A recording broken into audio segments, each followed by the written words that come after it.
This gripping narrative unfolds during a couple's therapy retreat that turns sinister when Sebastian Thompson, a wealthy businessman, is found dead. The story intricately weaves themes of betrayal, manipulation, and murder. Central to the plot is Dr. David Green, a charismatic therapist whose outward charm masks a calculated scheme driven by greed and control. As the investigation progresses, layers of deception involving an affair with Hazel, Sebastian's wife, and financial fraud are revealed. Set against the backdrop of a serene mountain retreat, the tale contrasts the picturesque environment with the escalating psychological tension among the characters. The document delves deeply into character motivations, personal histories, and the unraveling of a masterful scheme that culminates in a courtroom battle for justice. This chilling account explores the dark side of trust, love, and human vulnerability, culminating in a powerful resolution that showcases resilience and redemption. Sebastian Thompson, a prosperous businessman, had been married for 15 years to his housewife wife, Hazel. Once strong, their marriage had been deteriorating, so they decided to get treatment from a specialist. They signed up for a retreat run by well-known Dr. David Green, a charming therapist known for healing strained bonds between people. Sebastian's body was discovered in their cabin on the fourth night of the retreat. His death seemed like a tragic accident at first, but there were darker undertones to it quickly. A complex network of deception, treachery, and manipulation was revealed by the probe. The events that transpired were sparked by the secretive relationship between Hazel and Dr. Green. Once a ray of hope for troubled couples, Dr. Green found himself at the center of a murder investigation. His endearing facade concealed a cunning intellect driven by greed.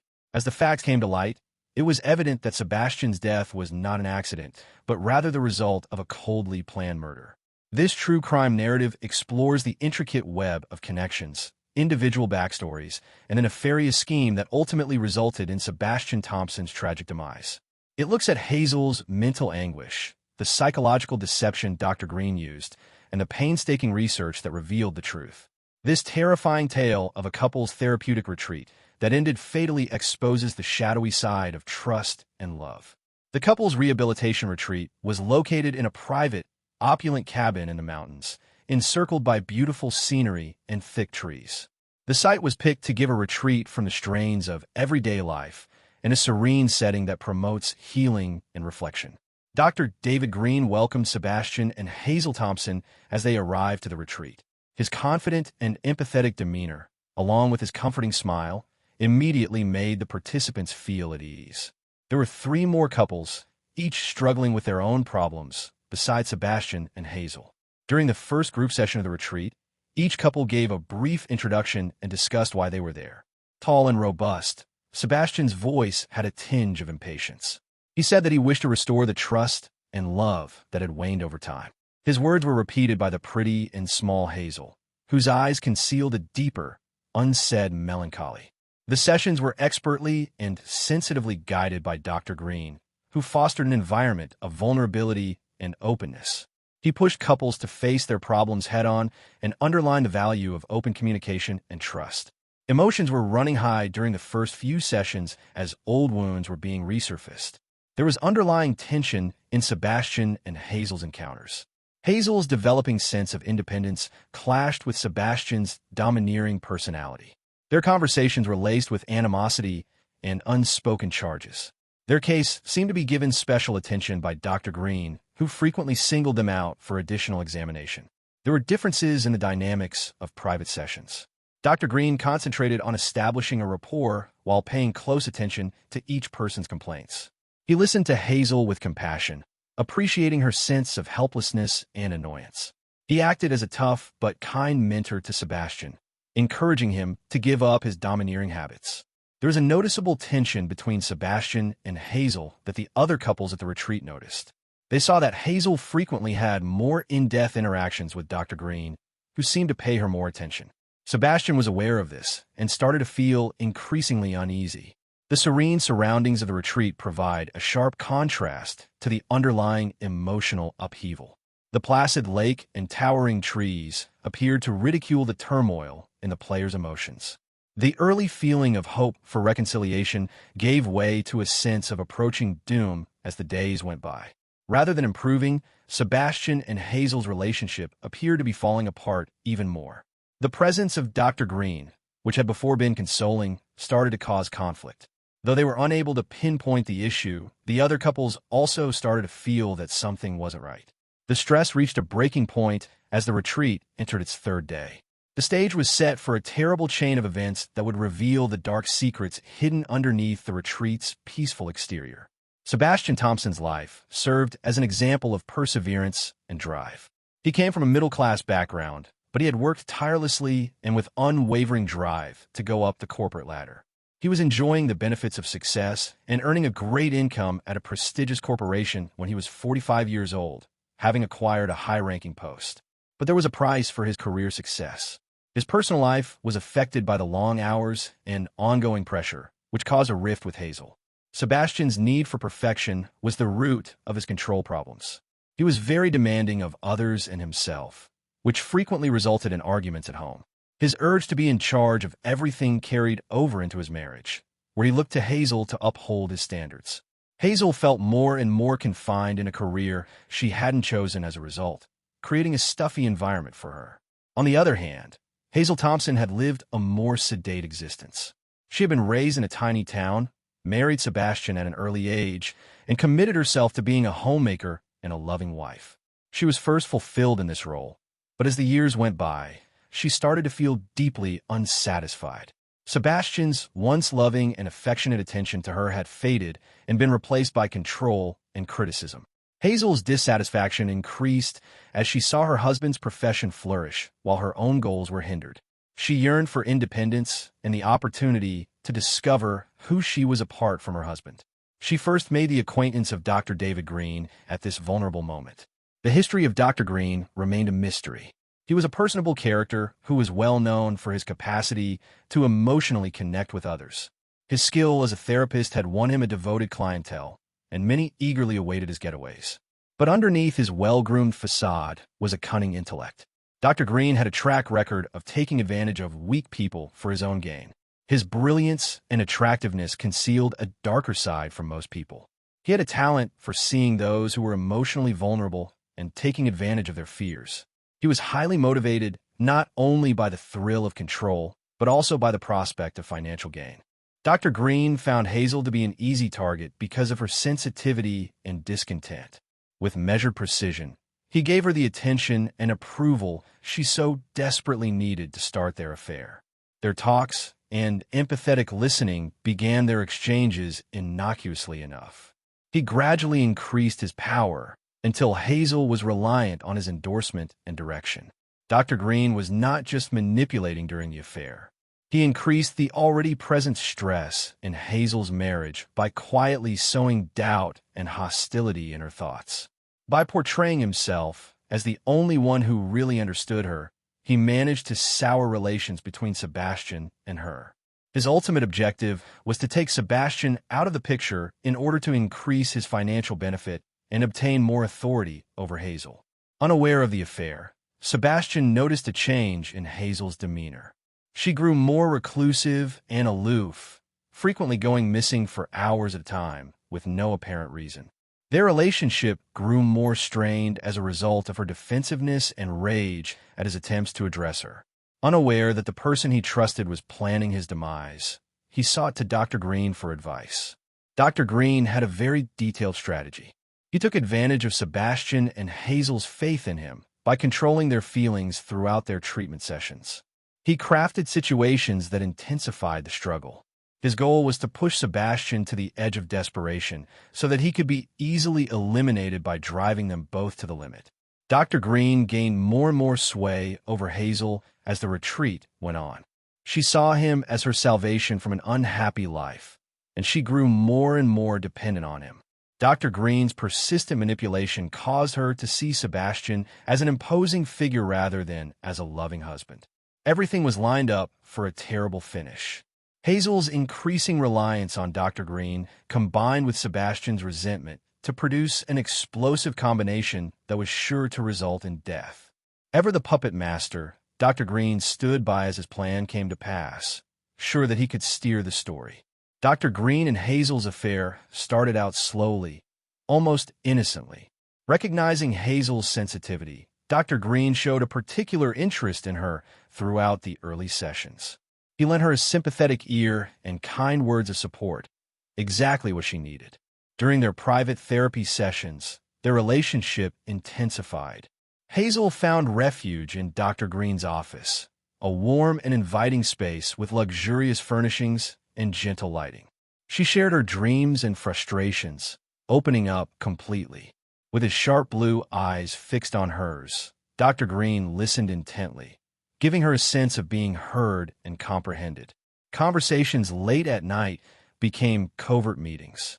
They would get together in private locations during the retreat, out of sight of other attendees. They grew closer with every meeting, which was full of kisses that were stolen and murmured confessions. Hazel was having a lot of internal strife.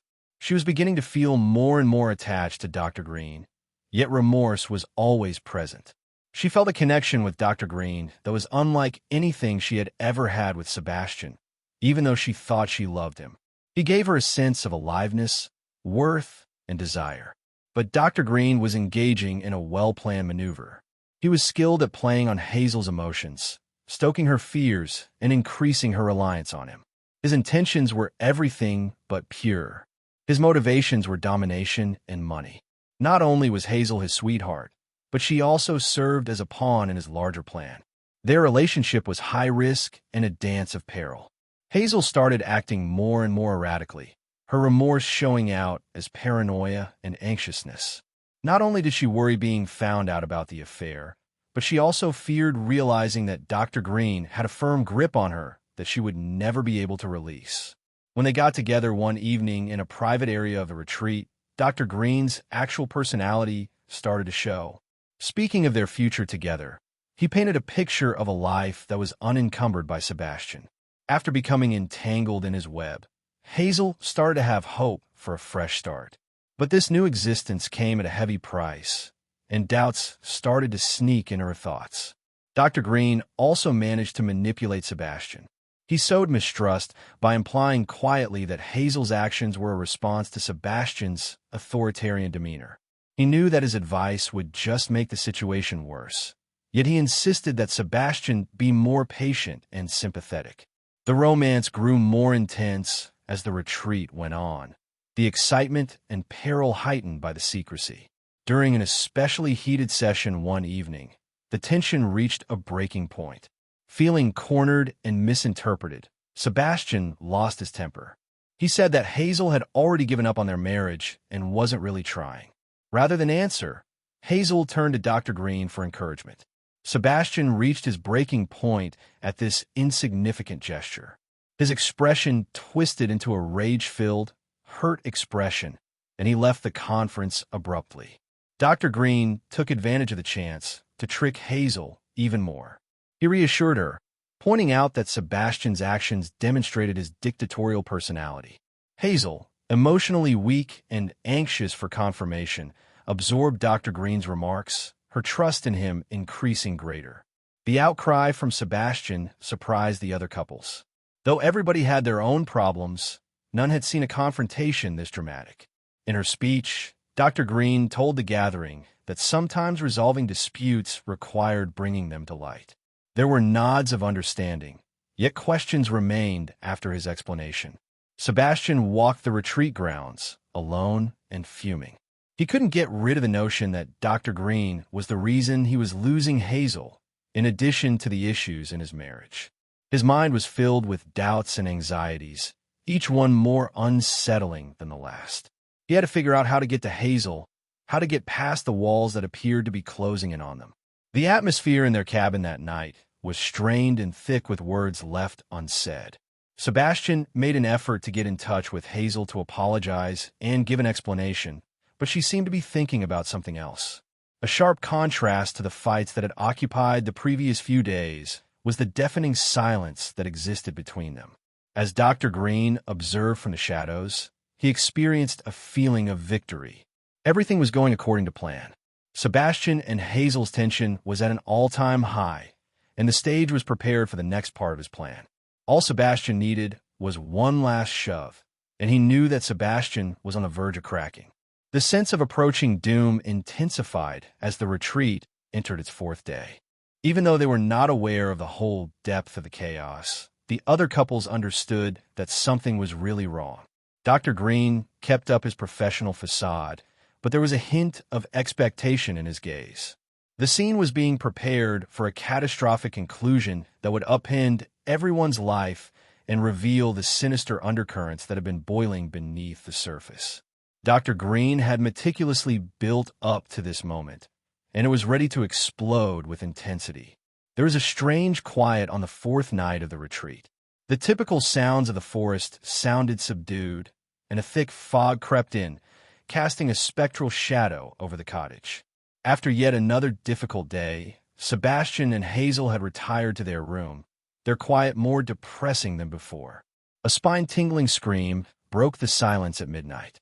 Startled out of sleep, the other couples bolted from their rooms, looks of terror and perplexity on their faces.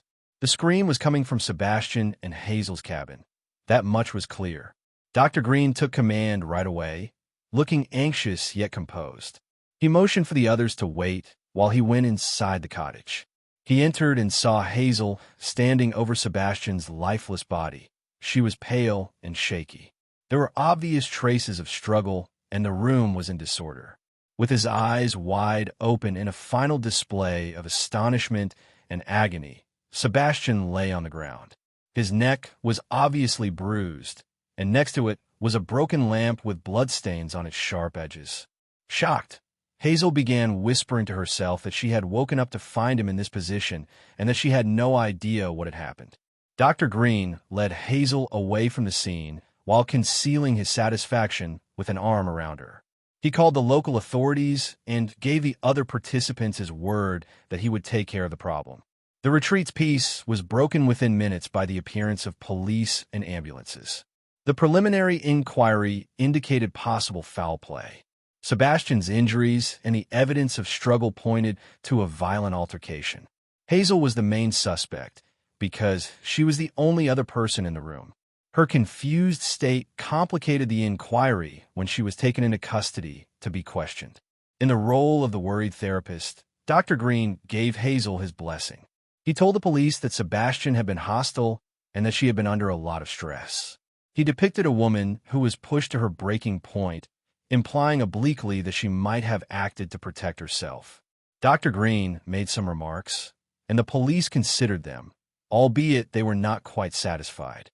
They started assembling the sequence of events that preceded the murder. Interviews with other participants revealed that the Thompsons' relationship had been unstable. Their relationship's friction and Sebastian's tendency toward dominance offered a possible reason. But as the investigation went forward, contradictions in Hazel's story started to surface. The events of the night were hazy, a tangle of anxiety and confusion in her memory that prevented her from recalling them properly. She had a delicate emotional condition and appeared to be truly saddened by Sebastian's passing. Dr. Green remained Hazel's confidant and protector, offering her unwavering support. He gave the police further information, painstakingly constructing a story to fit his version of events. He depicted Sebastian as a controlling spouse and Hazel as a victim driven to desperation. The cops discovered Hazel and Dr. Green's affair as they dug deeper. This information gave the case a new angle. Hazel may have had a reason for the affair, but it also made Dr. Green seem like a possible player. Because of his obvious influence over Hazel, several detectives started to wonder if he was involved in any of the incidents. Sensing the suspicion mounting, Dr. Green stayed composed and helpful. He played down his own shortcomings by focusing on his work as a therapist, attempting to assist a couple in need. Although he was well-liked and professional, the police weren't completely won over. The investigation's focus was altered upon learning about the affair. Hazel was under close observation, now perceived as a victim as well as a suspect. Even though Dr. Green wasn't formally a suspect, she was being watched. It was set up to be a sophisticated and intricate study with several levels of manipulation and deceit to work through. The feeling of sadness and bewilderment grew stronger as the night went on. Once thought to be a tragic accident, Sebastian's death now seemed to be the result of a murder motivated by dark secrets and covert agendas. The peaceful haven had turned into the site of a terrible murder, and the details were still murky. Sebastian Thompson's death prompted a swift escalation in the police investigation. The case was given to seasoned investigator and meticulous, detail-oriented detective Sarah Collins. The morning following the murder, she arrived at the retreat with the intention of learning the truth about what had transpired. Agent Collins started by speaking with the other attendees. According to their reports, Sebastian and Hazel's tension was growing. The majority of them brought up Dr. Green's peculiar fascination with Hazel and his evident hostility for Sebastian. The police were already aware of the affair, so it became the main focus of her investigation. Detective Collins saw Hazel's bewilderment and vulnerability during her interrogation. Hazel's story of the evening was disjointed and erratic. She kept saying that she couldn't recall what had happened and that when she had woken up, Sebastian had died. Although it appeared that she was truly distressed, Collins was unable to rule out the idea that Hazel was somehow involved. We then spoke with Dr. Green. He remained calm, giving a well-rehearsed description of his conversations with Sebastian and Hazel. Acknowledging the affair, he explained that it was a sad but natural outcome of Hazel's bad marriage. He presented himself as an encouraging person attempting to guide Hazel through her emotional upheaval. Detective Collins couldn't get rid of the impression that Dr. Green was concealing something, even with his accommodating demeanor. His answers were too premeditated, too flawless. She made the decision to investigate him further in order to find any evidence of previous wrongdoing. Other retreat attendees offered more clarification. A number of them brought up the growing tensions between Sebastian and Hazel, and others pointed out that Dr. Green appeared to aggravate rather than to settle these disputes. A participant called Rachel reported that the night before the murder, she overheard Sebastian and Hazel getting into a very furious disagreement. Following Rachel's lead, Detective Collins looked into the layout of the hideaway and the potential that anyone else would have heard the altercation. Given how remote the cabin was, it seemed doubtful that anyone outside could have heard, raising the possibility that Rachel was closer than she claimed. Collins started to think that there might be other witnesses or collaborators. Important evidence was given by the forensic team. Sebastian's neck injuries suggested that he had been strangled, and the shattered lamp hinted that there had been a rough struggle. Hazel did not appear to have any defensive wounds, which begs the question of whether or not she participated in the physical altercation. There was an additional degree of mystery because the lamp had an unexplained fingerprint on it. Collins identified financial problems connected to Dr. Green as the investigation went on. Hazel's account has seen large transfers of funds to an offshore account in Dr. Green's name. This information implied that Dr. Green had been deceiving Hazel financially in addition to emotionally, pointing to a blatant money motivation. Equipped with the financial evidence and Hazel's incomplete memory, Detective Collins went up against Dr. Green. His cool exterior gave up in the face of the overwhelming evidence. Dr. Green's fingerprint was discovered to be on the damaged lamp, despite it being first unidentifiable. The cash trail, Hazel's testimony, and this proof strengthened the case against him. Dr. Green was intimately implicated in a trail of evidence that showed his deceptive efforts had backfired. The prosecution presented the evidence against Dr. Green in great detail, with District Attorney Rachel Foster leading the charge. They brought attention to his deceitful methods, his financial abuse of Hazel, and the obvious reason Sebastian was killed. Testimonies concerning the growing tension and Dr. Green's excessive influence were given by witnesses, which included Hazel and other retreat attendees. Following several hours of deliberation, the jury returned a guilty verdict, finding Dr. Green guilty of first-degree murder and financial exploitation. He was given a life sentence without the prospect of release. Ultimately, justice had been done and the truth had come to light. Although the wounds were severe, they also served as a symbol of how strong the human spirit can be. Through their experiences, Hazel and the other survivors were able to move on and create a future where healing and trust could coexist.